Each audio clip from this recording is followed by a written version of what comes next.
அனைவருக்கும் வணக்கம்ங்க. நீங்கள் இந்த வீடியோவில் பார்க்குற லேண்டு 30 சென்ட் இருக்கிற விவசாய நிலம் தான் பார்க்குறீங்க. இந்த லேண்டு எங்கே அமைஞ்சிருக்குன்னு பார்த்துட்டிங்கன்னா பொள்ளாச்சி டு கோவை என்ஹெச்சில் கோவில்பாளையத்துலேருந்து கிழக்க ஒரு 4 கிலோமீட்டர் தூரமும், பொள்ளாச்சி டு பல்லடம் மெயின் ரோட்டில் நெகமம்லேருந்து வெஸ்ட்டு மேற்க ஒரு 4 கிலோமீட்டர் தூரத்தில் இந்த லேண்டு வந்து அமைஞ்சிருக்குதுங்க. தார் ரோட்டில் இருந்து பஞ்சாயத்து மண் வழியில் உள்ள வர மாதிரி இருக்கும். மண்ணு தடம் தான்.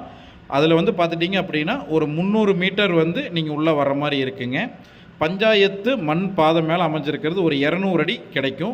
உங்களுக்கு இந்த லேண்டு வந்து முக்கோண வடிவில் இருக்குங்க, ட்ரையாங்கிள் ஷேப்பில் இருக்கும். ஒரு சென்ட்டு விலை வந்து பார்த்துட்டிங்க அப்படின்னா 55,000 சொல்கிறாங்க. அதுலேருந்து நம்ம கம்மி பண்ணி பேசி வாங்கிக்கலாம். நல்ல ஒரு செம்மண் பூமி, ஒரு இன்வெஸ்ட்மெண்ட்டுக்கு ஃபார்ம் ஹவுஸ் பண்ணணும்னு நினைக்கிறவங்களுக்கு கண்டிப்பாக வந்து சூட் ஆகும். இந்த வீடியோ பிடிச்சிருந்தது அப்படின்னா உங்களுக்கு ஸ்க்ரீனில் தெரியிற நம்பருக்கு கால் பண்ணுங்கள். நம்ம சேனலை ஃபஸ்ட் டைம் பார்க்குறீங்கன்னா சப்ஸ்கிரைப் அண்ட் ஃபாலோ பண்ணிக்கிங்க. தேங்க்யூ.